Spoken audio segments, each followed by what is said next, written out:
আজকে আমি যে কাজটা করব সেটি হচ্ছে লোগো ডিজাইন। সেটা কিভাবে করব দেখি। আমরা প্রথমে আমরা ফাইলে যাব, ফাইল থেকে নিউ নিউ করব, পরে একটা অপশন চলে আসবে। এখানে আমরা পেজটা আর কি, পেজের যে সাইজটা হবে এখানে নির্ধারণ করে দিতে পারি। আমরা 600 বা 600 দিতে পারি, 500 বা 500 দিতে পারি। তবে আমরা 600 দিয়েই করি, দেখি কেমন হয়। ওকে, তো চলে আসছে পেজটা। এখন আমরা লোগো নিব। তো প্রথমে আমরা সিলেক্ট করব লোগো।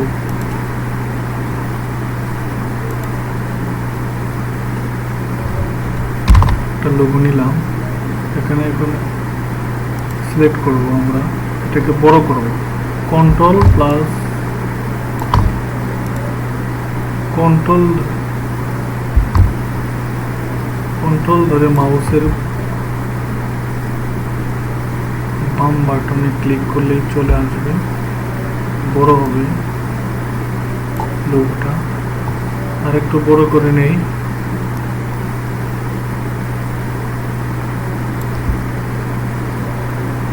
হয়েছে। এখন আমরা অবজেক্টে যাব। অবজেক্টে যে এক্সপ্যান্ডে ক্লিক করব। তো চলে আসছে, এইটা অবজেক্ট ফিল দুটোটাই দেওয়া আছে। আমরা এখন ওকে করব।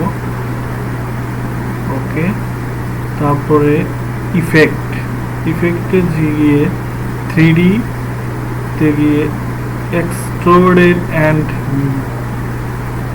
বিভাল ক্লিক করলাম। 3D চলে আসলো অপশনটা। এখন আমরা এখানে প্রিভিউটা দেখি। আমরা এটা এরকম যেরকম করব আমাদের লোগোটাও সেরকমই দেখা যাবে। পার্সপেক্টিভ দৃশ্যটা একটু বড় করে দিই, সাইজ বড় করা যাবে। পার্সপেক্টিভ মানে সমক্ষ দৃশ্যটা, এটাও একটু বড় করে বাড়িয়ে দেই।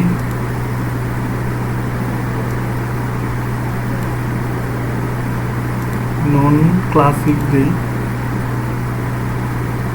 আমরা এটা অন্যরকম ভাবে করতে পারি, এরকম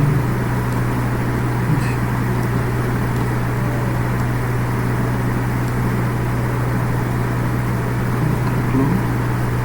ওকে, যেটাকে আমরা একটু বড় করব। বড় করলে একটু সৌন্দর্য দেখাবে। সৌন্দর্যের জন্য তো লোগোটা করা।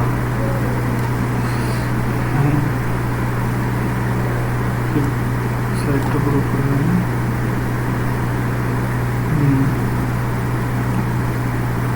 আবার অবজেক্টে গিয়ে এক্সপ্যান্ড অ্যাপারেন্স ক্লিক করব।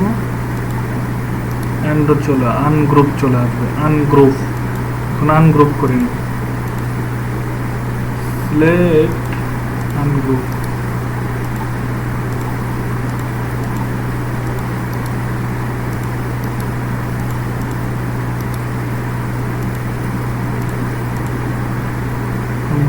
আনগ্রুপ চলে আসছে। এখন আমরা এটা কালার করব। কালারের ক্ষেত্রে আমরা যে কালারটা সুন্দর দেখাবে সেই কালারটাতে আমরা নেব, যাতে লোগোটা সুন্দর দেখায়। আমরা এটা নিয়ে দেখি কেমন হবে।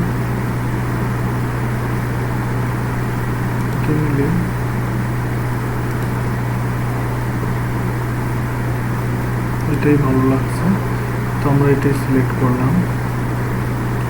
এখন এখানে একটা কন্ট্রোল শিফট ধরে এটাকে ডাইরেক্ট দুইটাকে করা যায়, পরে এটাকে ভাগ করা যায়।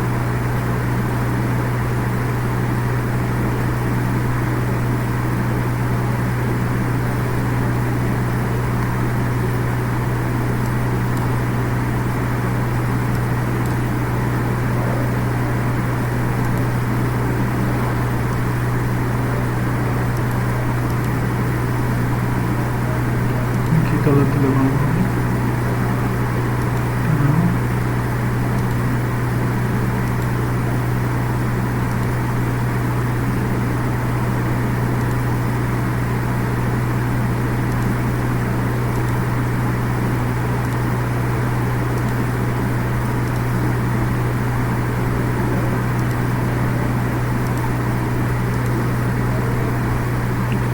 সেভ ধরে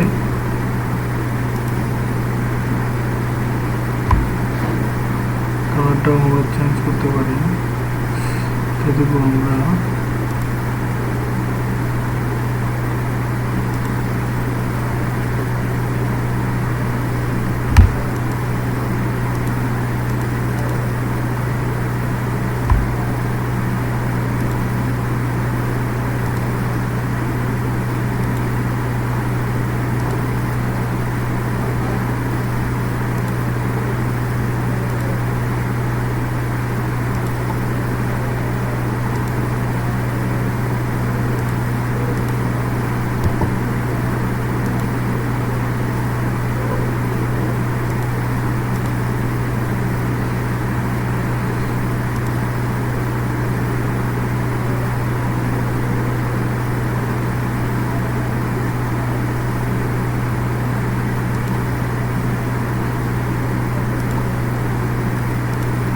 সৌন্দর্য অনুযায়ী আমরা নিব, যে কালারটা ম্যাচিং হবে সেই কালারটাই চেষ্টা করবো আমরা।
আমরা কি করব, সেভ করব। সেভ করলে আমাদের কি করতে হবে, ফাইলতে যাই,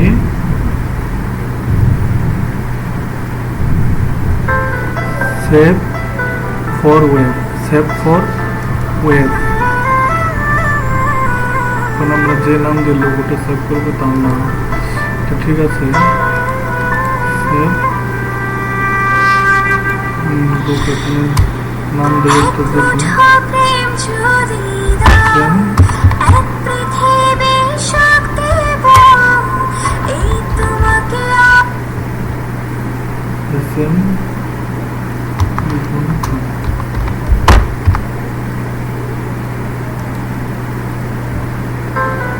হয়ে গেছে।